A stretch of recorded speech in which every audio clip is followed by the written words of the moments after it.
Baie dankie, Here Jesus, dat ons vanmôre weer hierdie voorreg het, hierdie geleentheid het om as u kinders saam hier in die erediens te kan wees.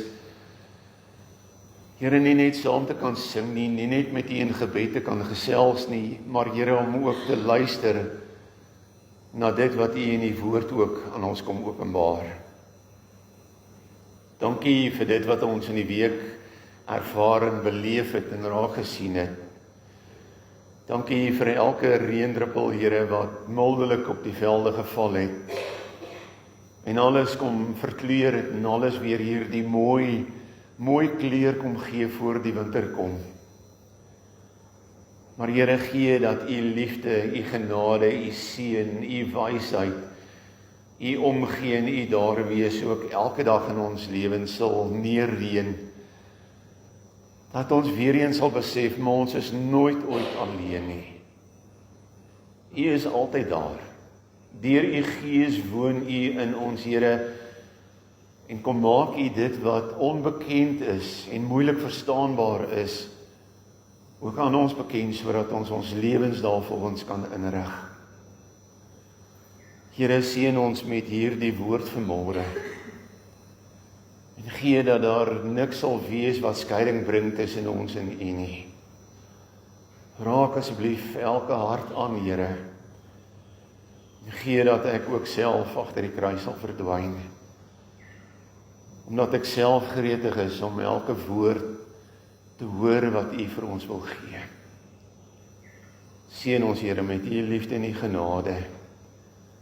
Dit bid ons in die naam van Jesus, ons verlosser. Amen. Johannes hoofstuk 20, redelike baie bekende gedeelte ook.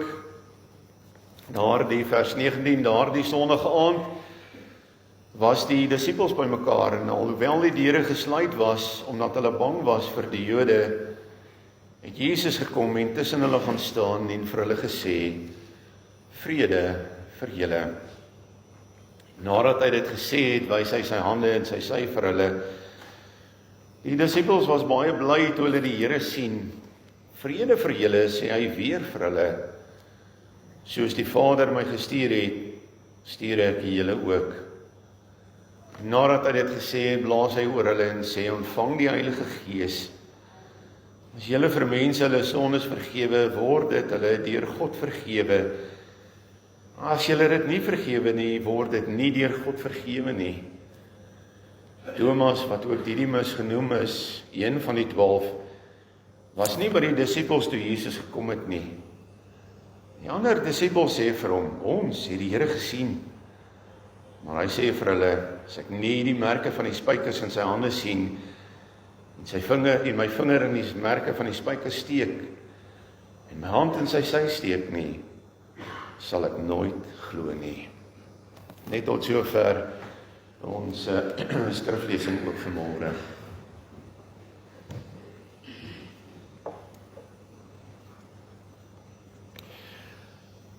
Op 'n dag was daar 'n klompie oud studente wat by hulle geliefkoeste oud professor gaan kuier het. Na so rukkie se kuier het die gesels eintlik baie vinnig in 'n klaassessie verander waaroor hulle gekla het oor die spanning wat hulle elke dag in hulle lewens beleef. Hulle het hom duidelik laat verstaan dat hulle oor alles in die lewe twyfel, oor dit wat elke dag met hulle gebeur, en daarom ook oor dit wat dalk in die toekoms met hulle gaan gebeur. Terwyl hulle so klaar het die proffie opgestaan en hy het kombuis toe gestap en hy het gaan koffie maak, en hy het teruggekom met 'n groot fles vol koffie en 'n klomp bekers, verskillende bekers, porseleinbekers, glasbekers, kristalbekers, en dan ook sommer net die ou gewone gechipte koffiebekertjie. En hy sê vir die manne, kom nader en kom help julle self elkeen met 'n beker koffie. Toe almal van hulle met 'n beker koffie in die hand sit, toe sê die proffie vir hulle, het julle mooi opgelet in wat julle sopas gedoen het? Almal van julle sit met 'n beker koffie in die hande. Maar julle ouens het almal die heel beste bekers op die skinkbord geneem. En net die gewone ou koppies het op die skinkbord oorgebly. Toe sê hy vir hulle, maar ek dink ek verstaan hoekom. Ek verstaan dat dit vir julle manne met julle status dalk belangrik is om net die heel beste in die lewe te kry en die heel beste in die lewe te wil hê en daarom dat julle altyd spook na die beste in die lewe. Maar ek wil tog vir jou sê, daai beker wat jy in jou hande vashou, voeg geen waarde by tot die koffie in jou beker nie. Dit gaan immers oor die koffie en nie die beker nie. Toe sê hy vir hulle, dink so 'n bietjie net hieroor na. Dit wat jy in die lewe soek, is eintlik die koffie. Maar julle ouens fokus te veel as gevolg van julle werk, as gevolg van geld, as gevolg van aansien, fokus julle ouens eintlik net op die beker.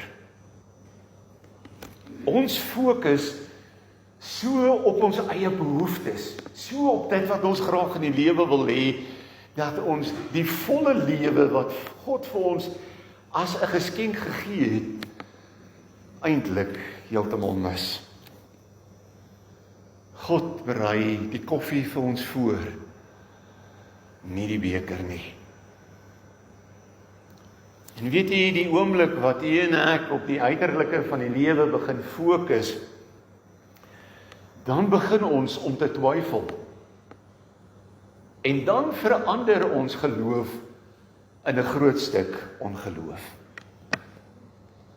Ja, daar is 'n klomp kommerwekkende dinge wat elke dag rondom ons plaasvind.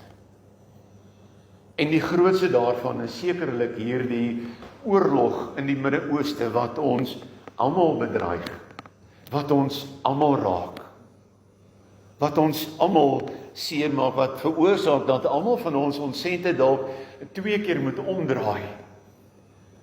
Want ewe skielik is brandstof duurder.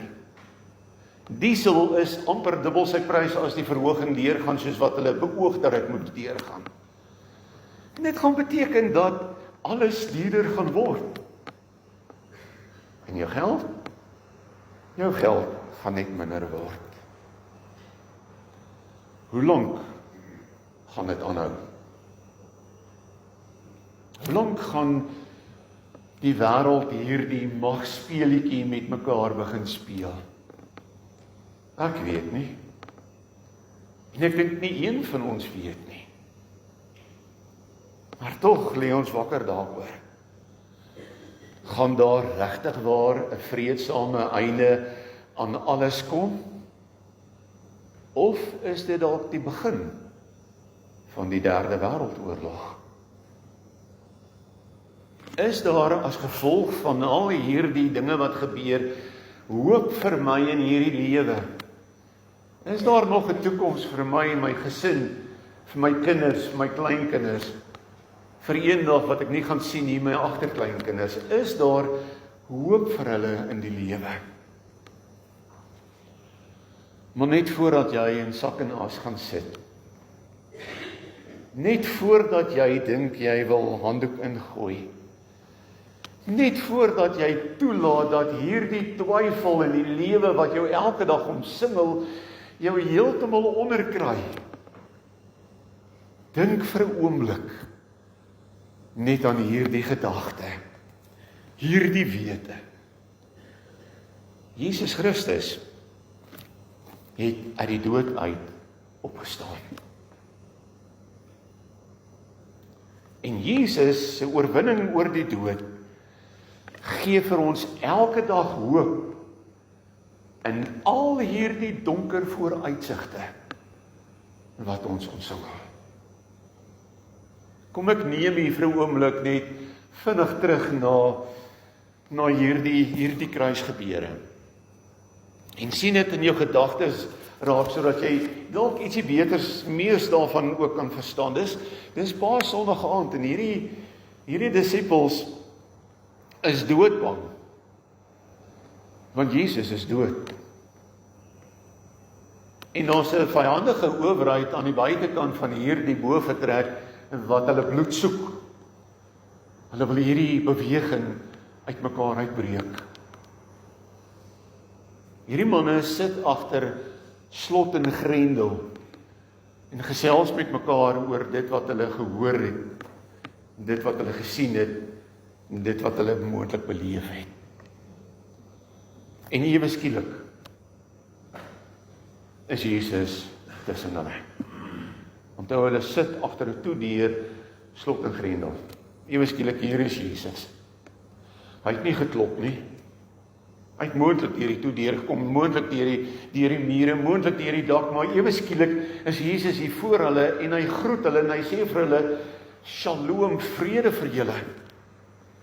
En onmiddellik wys hy vir hulle sy hande en hy sê, vrede vir julle. Ek dink daar was doodse stilte. Ek dink hierdie ouens het mekaar dalk geknyp om seker te maak, ons is nie besig om te droom nie, ons is nie besig om 'n spook te sien nie. Dink vir 'n oomblik aan Thomas. Thomas was nie daar nie. Thomas belewe hierdie enorme krisis in sy lewe. Vir 3 jaar het hy saam met Jesus gestap, geluister na alles wat hy gesê het, gekyk na alles wat hy gedoen het. In Johannes 11 lees ons dat Thomas selfs bereid was om sy lewe vir Jesus af te lê. En toe sterwe Jesus. En Thomas se lewe word op sy kop gekeer en Thomas vlug. En in hierdie hele proses loop hy hierdie wonderlike ontmoeting saam met die disippels met die Here heeltemal mis. As jy Thomas was,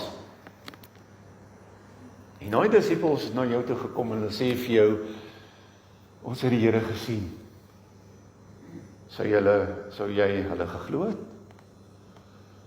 Waarskynlik nie. Want jy wil met jou eie oë sien, jy is vol van twyfel. Maar genadiglik vir Thomas het ons gelees, het daar 'n tweede kans gekom. En 8 dae later, toe ontmoet hy vir Jesus.